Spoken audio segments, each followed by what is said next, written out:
Hello everyone, I am Dimple Rangila and today we will talk about approaches of teaching in a classroom. So the first approach that we are going to talk about is teaching for behavior modification. We have learned that learning is a relatively permanent change in behavior. Behavior means different for different persons. The behavior modification approach to teaching is based on the belief that when we change or modify the observable behavior of a child, we are directly or indirectly trying to help the child to learn. The behaviors that are observable are mainly of two types: elicited behavior and emitted behavior. So, learning by behavior modification, we move on further. There are two phases of behavior modification. Making sure that the elicited or the emitted behaviors occur again and again as and when required, and secondly, to continue the process of modification to refine the existing and acquired behaviors to acquire more and more new behaviors. The process of habituating the child, or for that matter any organism, human being or even an animal, to repeat and modify both the types of behaviors is called conditioning by psychologists. There are two major types of conditioning depending on the two types of behaviors. First one of these is classical conditioning, that is conditioning of elicited behavior, and operant conditioning for conditioning the emitted behaviors. So first we will talk about classical conditioning by Ivan Pavlov. So Pavlov did an experimental study wherein he kept a dog hungry for a few days and then tied it to the experimental table, which was fitted with certain mechanically controlled devices. The observer himself remained hidden from the dog but was able to see through a set of one-way mirrors. He also arranged for a bell to ring every time food was presented to the dog. When the food was put before the dog and the bell rung, there was an automatic salivation by dog. After several trials, the dog was given no food, but the bell was only rung. So here in this figure you can see the experimental setup where there is a dog, there is an observation one-way screen, a tube for collection of saliva, the container of meat powder that was served to the dog, device to count the drops of saliva, and there is a revolving drum for recording the response. So the experimental observation, it was found that even in the absence of food, which was the natural stimulus, the ringing of the bell, which was the artificial stimulus, caused the dog to secrete the saliva, which was a natural response. So there were four elements that we talked about. Pavlov called the food as the unconditioned stimulus.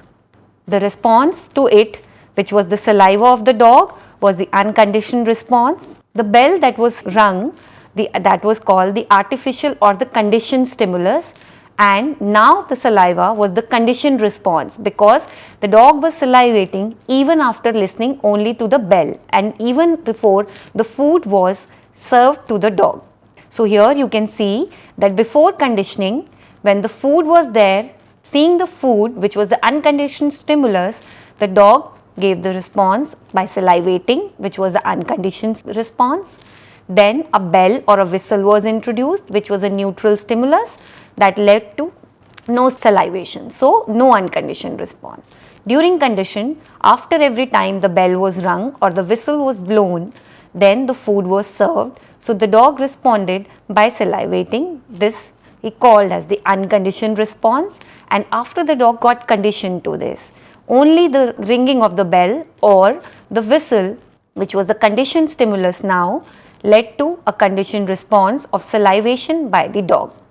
Now, the second type of conditioning, as we talked about, B.F. Skinner was the main proponent of operant conditioning. Operant conditioning thus is the outcome of a series of elaborately designed experiments by B.F. Skinner in 1940s with rats and pigeons. In general terms, operant conditioning is to strengthen or to reinforce the behavior emitted by an organism so that the probability of its occurrence increases. This increase is the result of reinforcement. So, The occurrence of the emitted behavior and also the shaping behavior by modification of emitted behavior can be possible by bringing in lot of variations in the schedule of reinforcement. Reinforcement always strengthens the occurrence of the emitted behavior. However, there are two types of reinforcements. Let's see the positive and the negative reinforcement.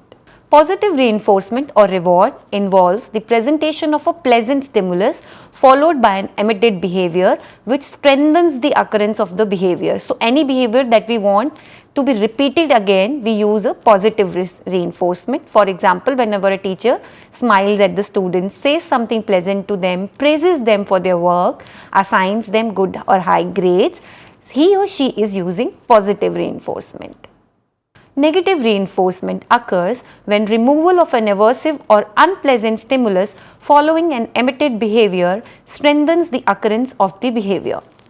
Threats of punishment, failure, detention, humiliation, ridicule and several others are examples of aversive stimuli given by teachers in classroom which when removed provide relief to the students followed by the occurrence of the desired behaviors which the students emit.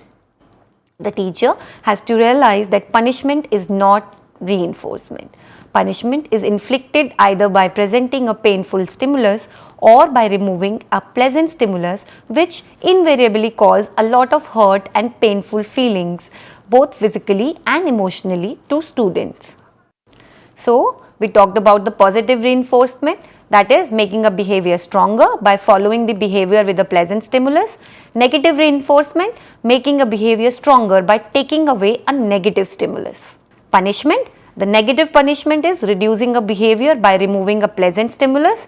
Positive punishment, reducing a behavior by presenting an unpleasant stimulus. So, in this case, as we can see the Skinner box or the operant box as it is called, there is a rat and by pressing the right lever, the rat will be delivered a food pellet or the rat will get an electric shock. So, rats were placed in these metal cages with a number of levers. At first, the rat would nose around the cage and by chance or accidentally press the lever, an action that would cause food or water to drop into a dish. After repeating the action, the rat saw that they could receive food and water by pressing a particular lever. So, they in a way learned this behavior. So, when the rats were rewarded, they were conditioned to repeat the positive action to continue. So, a rat presses a lever and receives food, this is positive reinforcement, and a rat presses a lever and turns off the electric shock, that is a negative reinforcement. Similarly, a positive punishment, if the rat previously pressed the lever and received food and now receives a shock, the rat will learn not to press that lever. Negative punishment, if rat now receives food consistently without pressing the lever, the rat will learn to stop pressing that particular lever. Now, we will see the relevance of behavior modification approach in the classroom. Repetition is very important for learning. So, the more the children are made to practice, the more they will learn. Repetition without reinforcement does not enhance learning. So, teacher has to reinforce the child along with making them repeat a thing, a particular topic or an area. So, this reinforcement is by praising the child. Variations in presenting the reinforcers also helps in modification of behavior. So, not every time a similar kind of reinforcer works. A teacher has to have a number of reinforcers to reinforce the child's behavior. Punishment is not effective, as we talked earlier also, for eliminating undesirable behavior. Interest in work and in improvement is always conducive to learning and will promote learning in children. The criticisms of behavior modification approach. First criticism is that it only considers the observable behaviors for modification and hence for learning. So, all those behaviors which are not observable cannot be studied through or cannot be impacted through behavior modification approach. It might be quite suitable for animals and for very young children, but as children advance in their ages, there is mental development and the observable behavior may not reflect the actual intention of the child, because as they grow older, they also learn how they can behave in a particular way, but may feel or intend to do something else. A school-age child demonstrates some behaviors only to attract the attention of others and to avoid punishment. Sometimes children also do certain kinds of behavior just to gather attention of the other person. Hence, any modification of manifest behavior may not actually result in learning. So, not all behavior modification will lead to a learning behavior. So, that was the first part of it. Now, we come to teaching for development of cognition. Now, the dictionary meaning of cognition is the art of knowing. Usually, it is concerned with knowing, understanding, processing and using information, and these are considered as mental abilities or components of intelligence. To cognize means to know. Even activities like remembering, problem solving comes under cognition. Cognitive development refers to the stages and processes involved in child's intellectual development. Jean Piaget conceived of cognitive development as consisting of a series of stages that he called as universal and also sequential in that take place in a particular sequence, each characterized by certain kinds of behaviors and certain ways of thinking and solving problems. All the 8 specific stages that have been grouped are these 4 broad stages that he talked about. From birth to 2 years of age is the sensory motor development stage, 2 to 7 years is the pre-operational stage, 7 to 11 or 12 years is the concrete operational stage, and 11 to 12 years to 14 to 15 years is the formal operation stage. So, this is a diagrammatic representation of the stages of Piaget's cognitive development, wherein in the sensory motor stage, birth to 2 years, he talked about the infant learning about the environment through his or her motor and the sensory abilities. So, the sensory abilities are the sense of touch, hearing, tasting, smelling. Through these and the motor activities, as the child is growing older, they learn about the environment around them. We will talk about these stages in detail. The pre-operational stage, now the child uses symbols to represent objects but does not reason logically. The child also has the ability to pretend. During this stage, the child is also egocentric. Egocentrism means that the child is not able to view the perspective of the other person. So, the child only considers his or her own perspective about a particular thing. For example, if a child is talking to his or her parent over the phone, at the same time the child is nodding his or her head as if the parent can also see that particular behavior or see that nodding of the head. Or if the child is watching television and the mother is in the kitchen and the child tries to show something that is coming on the television without realizing that the parent is in the other room and cannot see that visual. So, but gradually children overcome this kind of egocentric behavior. Then the concrete operational stage, the child can think logically about concrete objects and can thus add and subtract. The child also understands conservation. Conservation is the ability to understand that certain things remain the same even if the outer characteristics change. We will talk about conservation in the coming slides in detail. Formal operational stage, from 12 years onwards, the adolescent can reason abstractly and can think of problems in hypothetical terms. We will talk about this also in detail in the coming slide. So, the major trends of cognitive development. During the first 2 years of life, the child performs activities mostly driven by the sense organs that I told you, and their motor activities, that is movement of the muscles of the body, which can be the fine motor or the gross motor activities, that is the movement of the fine muscles or the larger muscles. For an infant at this stage, objects exist when they can be seen, heard, touched, tasted or smelled, and when they are removed from the infant's immediate sensory experience, they cease to exist. So, that is what I talked about, object permanence. So, what is out of sight is out of mind for them. So, something that does not exist in front of them, if you remove something in front of them, they stop thinking about it. But gradually, if you will, as they grow a little more older, you put something in front of them and remove that, the child will look in the direction where you are trying to hide that object. So, they overcome the object permanence also very soon. To towards the end of this sensory motor period, the child can identify the objects around him or her and can imitate several actions of others. And at a later stage, the child can imitate the actions even in the absence of those things or objects, which is called as deferred imitation. So, imitation would be if somebody is waving a hand towards the child and the child also imitates a similar kind of behavior. Whereas deferred imitation would be if we ask a child what is the sound of a train, and the child takes out that particular sound. So that thing which is not there in the presence of the child at that time, and the child is able to imitate about a person or an object, that time it is called as the deferred imitation of a particular thing. This indicates that the child can observe the actions minutely, internalizes those actions and reproduce it, signifying the early form of intentional action, which are a part of intelligent activity on the part of the child. Piaget defined operations as mental activities subject to certain rules of logic.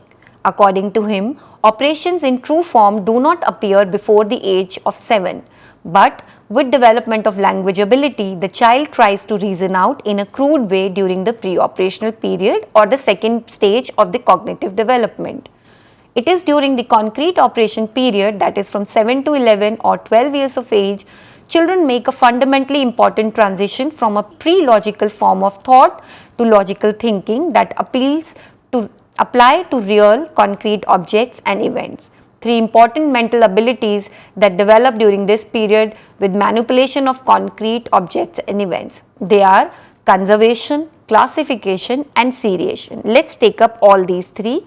Conservation is the realization that quantity or amount does not change when nothing has been added to or taken away from an object or a collection of objects. Despite changes in form or arrangement in space, conservation of number, volume, mass, length comes only in concrete operational stage, whereas a child in a pre-operational stage cannot do conservation. So, in the first diagram that you can see, conservation of number, you can see the coins are placed together and the child is asked to count the number of coins in the two rows. Then, after the child responds, coins in one of the rows is spread, and then the child is asked which row has more number of coins. So, Piaget found that children in the pre-operational stage felt that the coins in the row which is spread out are more in number. So, they could not do conservation of number as compared to a child in the concrete operational stage. Similarly, conservation of mass. If there is a clay ball, two equal sizes or two clay balls of equal sizes are shown to a child, and then one of these balls is rolled out and then the child is asked which one has the more mass. So, a child who is in the concrete operational stage would go back to the previous stage and would be able to say that initially they were the same. So, that means both have the equal mass. Conservation of liquid, if we show two beakers, exactly similar beakers with equal quantity of water, and the child is asked which glass has more water, and let's say that a child says that the both glasses have equal quantity of water, then in front of the child only we transfer liquid from one of the glasses to a flat bowl, and then the child is asked which of the two containers now has more quantity of liquid. So, children in the pre-operational stage will look at the height of the container and will not look at the depth of the other, not the depth but the width of the other container, and might say that the beaker, that the container that is longer has more liquid, whereas the concrete operational stage child who has attained conservation will say that they are from the same beakers. So, they will go back to the previous step, which is also called as reversibility, and would be able to say that both the beakers have equal amount of liquid in them. Next is classification. Classification is to group objects according to their similarities and differences. Classification involves comparing and contrasting the objects on different characteristics like size, shape, color, weight, use, material, etc. A child in a pre-operational stage is not capable of classifying objects and cannot compare more than two objects at a time. For example, if we give children red colored squared blocks, red colored rectangular blocks, green colored square blocks, green colored rectangular blocks, and we ask them to classify.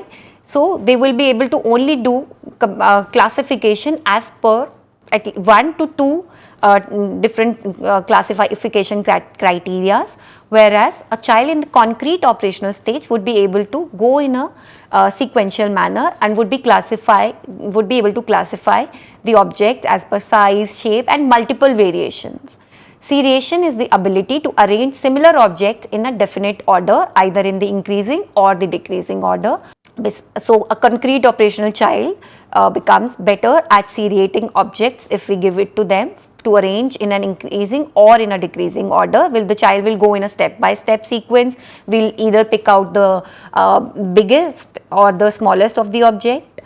Besides these three, the ability to deal with numbers, a direct product of classification and seriation, develops during the stage of concrete operations. The last, the formal operation stage, which is the final stage of cognitive development. It is formal because the subject matters with which children can now deal are mostly imaginary or hypothetical, or as we call as abstract, and free from any concrete objects that we offer to the children and or events.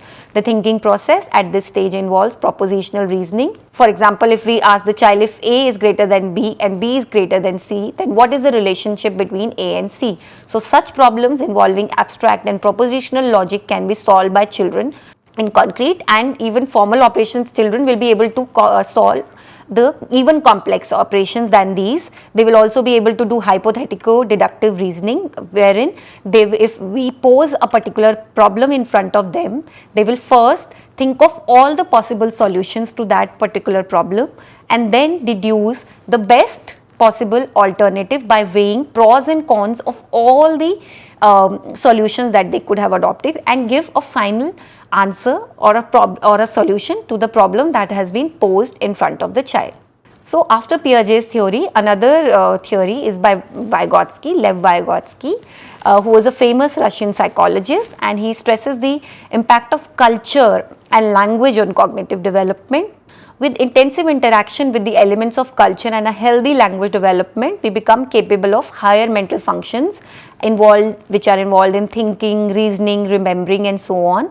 Further, Vygotsky states that a child progresses through these stages in developing the language functions. So, first he called as the social or the external speech, that around 3 to 4 years, when that children use largely to control others or to express their simple concepts. Egocentric speech, 3 to 7 years, he talked about, is mostly talking about self and is usually spoken out aloud that others can listen. It has a role in controlling and directing the child's own behavior. The inner speech that he talked about that comes around 7 years of age is marked by unspoken verbalizations that control the thought and behavior that the other person cannot hear. We talk to ourselves and it's not audible to others. Vygotsky argues strongly for language related activities in schools and inclusion of these kind of cultural elements in the curricular interaction within as well as the outside the school. So, considering the children in primary schools, most of them are in the concrete operation, while those in the upper primary school are in the formal operation period. As discussed, these two periods, especially the concrete operation stage, is very crucial for cognitive development. Therefore, as teachers, you need to develop your teaching strategies for development of cognition of children by bringing in these mix of concepts. So, this shows the idea of zone of proximal development that Vygotsky developed. So, the inner orange circle that you can see is the current development of the child. And according to Vygotsky, if there are other people in the child's vicinity who can be teachers, who can be peers, who can be parents, they can bring the child beyond their current potential of theirs, and they can maximize the potential by just being facilitators and guide to the child, and the potential development, as you can see in the yellow circle. So, they can be the ones who can take the child from that one circle much beyond that their own current level of development, and this zone he called as the zone of proximal development, and he really considered the importance of teachers, parents and other peers who can help the children actualize and maximize the potential that they have. So the teachers need to strike an optimal balance, which Piaget called as equilibration. So everyone wants to be in a balanced and equilibration state, as Piaget said, between using previous experiences, old learning and behavior, he called as assimilation, and making new changes as accommodation. So Piaget said that there is a need for striking a balance between, so whenever we have an existing information about a particular concept, we have assimilated that, but as soon as we realize that there is something new that does not match with our existing criteria, we try to learn and that new concept. In that way, we are accommodating. So when we are assimilated everything, we are in a state of equilibrium or a state of balance. But as soon as we realize that our current existing structures are not matching with the new information that we are getting, we feel in a state of disequilibrium. So according to Piaget, we want to remain in the state of balance. So at that time, we accommodate to learn that, gain that new knowledge, and to create a balance or as equilibration that helps the child in adapting the change in behavior and action. While providing learning experiences, maturation levels of the children have to also be recognized. Maturation unfolds the hereditary characteristics which helps us to make appropriate learning provisions. You cannot ask a child to sing a song loudly when she has not developed full control over her speech producing organs, which develops according to a particular course of action. Cognitive development depends directly on the child's day-to-day activities and experiences with real objects and events. So, the teacher needs to provide these kinds of experiences to the children. Provision should be made for a relatively large amount of activities, both physical, mental, relating to learning to real objects and events, especially before the children go into the formal operation stage. Social interaction, that is interaction with others, is fundamental to development of notions about others, about things around us, and about the self. Such interactions, predominantly verbal in nature, help in development of language abilities and understanding relations, both of which are crucial for cognitive development. So Vygotsky gave a lot of importance to social interaction as well. Understanding children is important on the part of teacher. It's very important that the teacher understands the child, and if a child is saying a particular thing or has behaved in a particular way, the teacher needs to understand from the child's perspective that what made the child do so. Language is the primary symbolic expression of our thought. Therefore, giving children more chance to speak freely is not only helping to develop his or her cognition, but also to understand the child better through his or her expressions. So, giving them lot of opportunities to express themselves freely is something that is required. The third is teaching for construction of experience. A student constructs his or her knowledge on the basis of interaction with his or her environment. The following two assumptions are basis of constructivist learning. Knowledge is actively constructed by the student, not passively received from the environment. So, we should consider the child as an active being, one who has their own opinions, who can act upon the environment, and are not just a passive being to whom or empty slates on which we can write, or empty vessels that we fill up, because they also innately acquire certain characteristics, and they can also make an impact on the environment as the environment can impact them. Coming to know is a process of adaptation based on and constantly modified by students' experience of the world. Put simply, the experience of a student is more important in learning new things. He or she can modify his or her previous experience in order to solve a problematic situation and thereby constructing new experience or acquiring new knowledge. But how does the process of construction of knowledge takes place? Let's look at this. The construction of knowledge takes place in the following ways. Connecting new ideas with the previous knowledge or experience helps in constructing new knowledge. So, the child has a concept of a particular thing, and then we add on to a new concept. So, their previous knowledge is very important. That's why there is an importance of revising, recapitulating the previous knowledge that the child has and making the child recall. Focusing on the interrelationships among concepts, new ideas or knowledge is constructed. If we can establish connections of similarity and dissimilarity among related concepts, learning new things becomes much easier and more meaningful, because the child can either relate to the similarity between the two concepts or how the two things are dissimilar. Forming mental images both at the initial stage of learning and mental representations of interrelationships is the key process in construction of knowledge. So, when they form mental images of certain things and the interrelationships of the concepts that we are trying to make them understand, it's become more engaging and more meaningful. Interacting in social groups or on social themes helps to make learning more meaningful and engaging.